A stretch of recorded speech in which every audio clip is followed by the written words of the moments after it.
Well. All right. 2023. What's up, everyone? So basically, this is what I want to see from the gaming industry in 2023. All right. Knowing most of the stuff is not going to happen, it's 50-50 chance. This is speculation, no concrete facts. This is just stuff I want to see. It's an opinionated piece. If you agree with me, cool. If you don't, you can leave it in the comment section and argue with yourself. All right. First thing I want to see in 2023 for gaming, I'm gonna break it down into sections. So the first section is gonna be Sony, Microsoft, then Nintendo, and I'm gonna just add Valve in there just because they got the Steam Deck and they're entering, you know, this weird space of PC mobile gaming.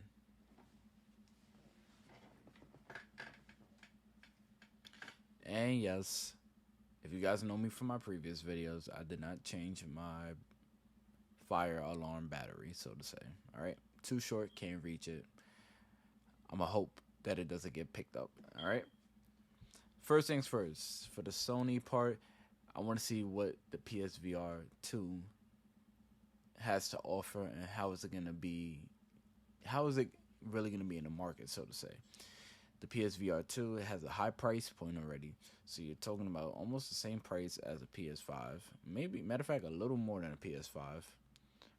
This model, and on top of that, I think the success of the headset is actually going to be just based off of the games, software. We already know we're going to get tech demos, we're going to get the Horizon game, but I really think we're going to see if this headset is going to hold its own. And I don't even want to say hold its own because it is good tech, it is impressive, it's maybe a step up from the original PSVR, but it's just how are they gonna make intriguing good games? What could you guys really do that's gonna, step up the headset?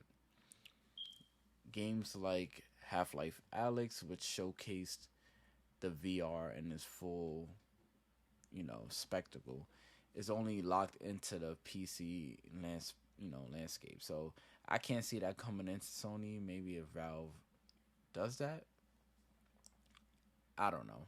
Wishful thinking on that one. And I just want to see if they're gonna be able to move units just at that high price point. Let's see. Next is gonna be the PS5 revision or a slim model. I really don't think that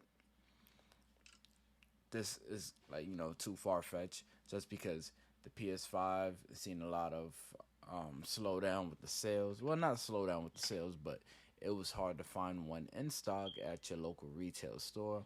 And with the slim model, they're gonna be removing plastic, removing less parts, so that way they can move them out faster.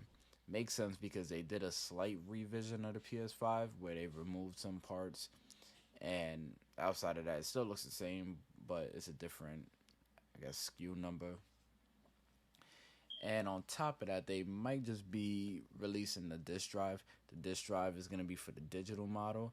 And if they are able to get away with this, they could maybe discontinue the PS5 disc model and just sell the diskless, the digital model by itself, and then make people pay $100 for a disc, like a Blu-ray disc drive that's so separate. You could plug that in via USB, and you could play those, disc-based games. And if you already have a digital, PS5, and let's just say a Black Friday sale comes through on physical games, you could pick a couple games up, pop it in the disc drive. It's more hardware, but it's better. It's a solution for the people that's going digital that might want to tamper in the physical, you know, games once in a blue when the sales do pop up. And it's also a good way to, lighten the chip load, because the chips that you was using in the PS5 physical, you could just put that all towards the digital model and just sell the disc drive separate. For Microsoft, it's going to be the main one. It's going to be the Activision deal, with Sony and the FTC trying to stop the deal from going through. I don't see this is gonna be happening, but since the FTC trying to take it to court, it might delay it. So this deal might not get finished this year. Hopefully it does, but it could be prolonged a little longer. If Microsoft does win this, that means they get exclusive. Well, I don't want to say exclusive rights, but they're gonna own Call of Duty. They're gonna own the Tony Hawk series, any game that falls under Activision Blizzard. Okay, and that's big right now because that's a lot of games, that's a lot of studios, it's a lot of money involved, and if the deal does go through, Microsoft already offered Nintendo a 10-year contract to bring Call of Duty to whatever system they have, whether it's a Switch, Switch Pro. They offered it to Sony. Sony declined because Sony doesn't want the deal. They claim that it's anti-consumer. We will see because time will tell. All right. Next, Microsoft needs to have first-party games. A lot of delays in studio acquisitions from the last couple years and past years. It just plagued the whole, launch of the Xbox from Halo. And then, what's that game called? Starfield got pushed back. Redfall got pushed back. And right now, we're kind of uncertain at this point. Hopefully, Redfall comes out sometime in the beginning of 2023. Hopefully, Starfield, fingers crossed, but that's not a guarantee. But if they could get these games to release in a timely manner, then Microsoft might have a packed schedule when it comes to game releases for the entire year, because we still got Stalker 2, we got Forza, we got Redfall, Starfield, and there's probably going to be some other independent games and studios that just gets thrown in the mix that you might see at these little conferences and things of that nature. Random games that just pop up, or Game Pass exclusive games that you might see here and there. Next is going to be cloud gaming. So Microsoft is trying to push cloud gaming, and they might release the streaming box this year. They basically said that they're trying to get it to the point where the price is at $100 minimum, maybe $125, because nobody's gonna buy a streaming device for over that price. So as they're trying to work on getting the price right, I guess cloud gaming would just be through your PC, through your Xbox, through your phone. And I'm not a fan of it, but me personally, I would just like to see how far they could take the cloud gaming. I know this won't happen this year, maybe in the future, or maybe they have plans, but maybe a device that's similar to the Steamdeck, but it's just streaming, or you could have access to your digital Game Pass library, or if you have the internet connection, you could stream your games. That's just an idea. And, I think that would just be the best option for Microsoft instead of going to Steam streaming box. Maybe a streaming box, and then maybe a dedicated handheld that you could play your Game Pass games on the go. Just saying. And for Nintendo, basically, when it comes down to Nintendo, we all know this, we all want this. Switch Pro, new hardware. The Switch is getting old. The games are looking like crap now. Matter of fact, let me rephrase it. It doesn't look like crap, but it's performing like crap. It's going under 30 frames. The games can't hold up. Alright? No fanboy stuff. I own a Switch. I was just playing my Switch. After a while, you're going to start to notice it, okay? Get on the Steam Deck, and then jump right on the Switch. You're going to notice the difference. Play any demanding game, you're going to notice the difference, alright? The latest Pokemon game is a prime example of the tech in the game, well, in the console, or handheld, whatever you want to call it, is getting old, alright? You can say it's the game developers all you want, but as every Pokemon game's released, it started getting a little more, iffy. I don't know if you want to blame that on the developers, but hey. And with the new Zelda game releasing this year, I would think that they would try to release a new console next to it, but they just leaked out a Zelda bundle for that Tears and Breath of the Wild 2, whatever you want to call it, Tears of the Kingdom, and that might just put Switch Pro rumors to rest for right now. You never know. Maybe they announce it later this year. Who knows?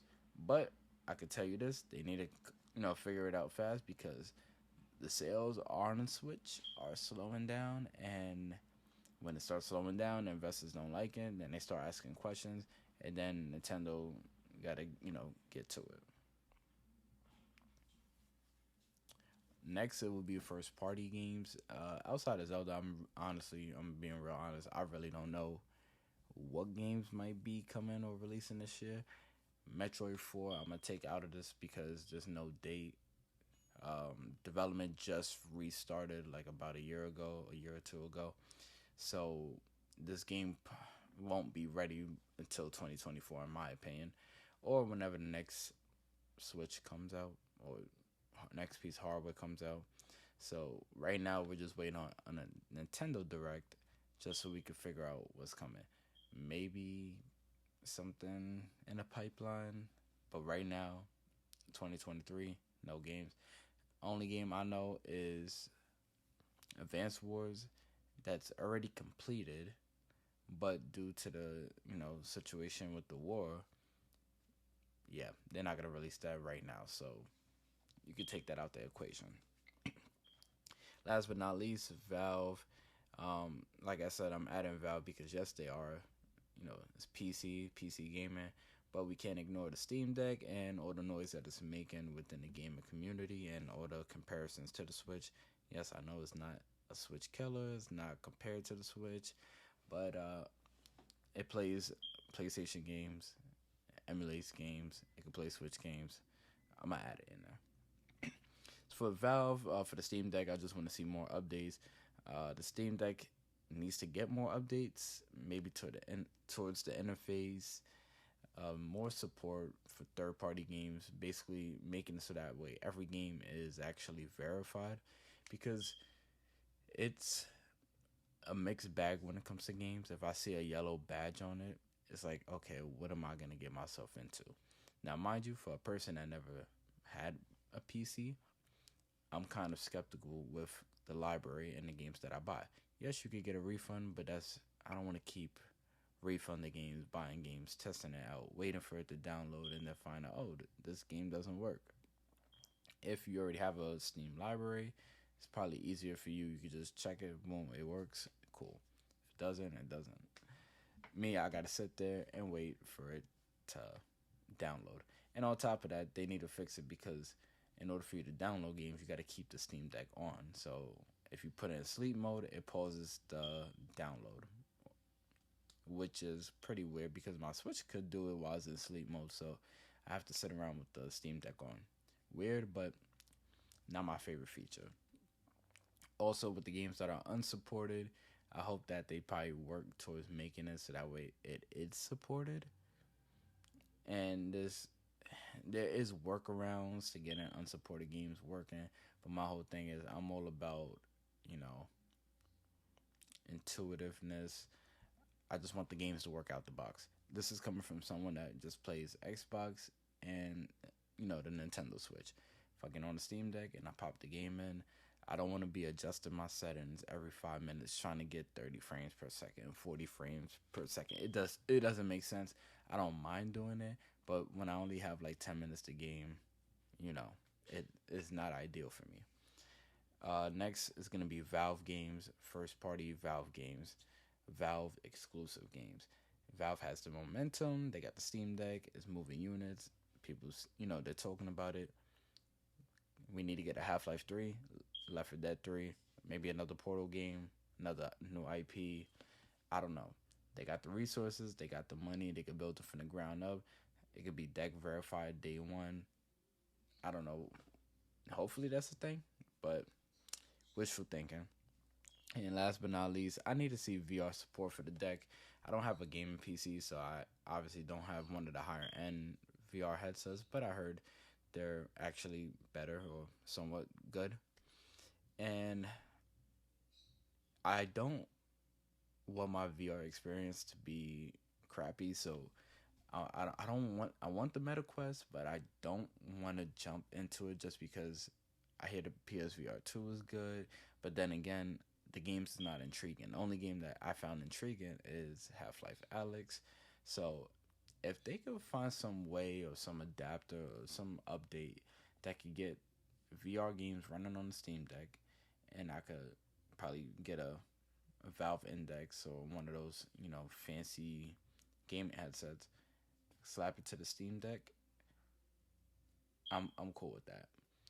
I want my first VR experience to be with a good game. I want it to be with Half Life Alyx. So I'm gonna keep waiting for wishful thinking for it to come somehow, some way, or come with an affordable, you know, method of playing the game. But that's my, you know, I'm not shelling out no money until I'm able to actually get,